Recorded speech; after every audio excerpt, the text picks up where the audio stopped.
Tahrir Square, January 25, 2011. Protesters gather on the first day of what would become the biggest uprising against Egyptian President Hosni Mubarak's 30-year rule. Inspired by Tunisia's popular revolt, people throughout the country called for an end to injustice, corruption and poverty. But defying Egypt's notorious police force came with a heavy price.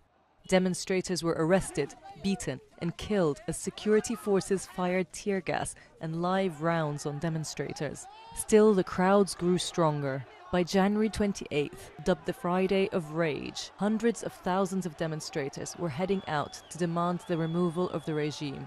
8 people had been killed by then and hundreds injured, but the violence and bloodshed seemed only to fuel the anger of protesters. Today we feel that we are free. We have the freedom to speak, to protest, to say that we are still human. We are living 30 years like animals, like pigs. President Hosni Mubarak's televised speeches failed to appease protesters.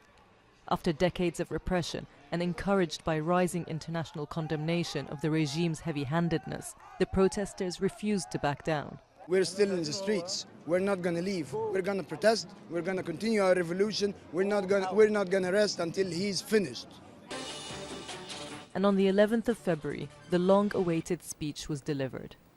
The President Mohammed Hosni Mubarak has decided to leave the post of the President of the Republic and has charged the Supreme Council of the Armed Forces to manage the affairs of the country.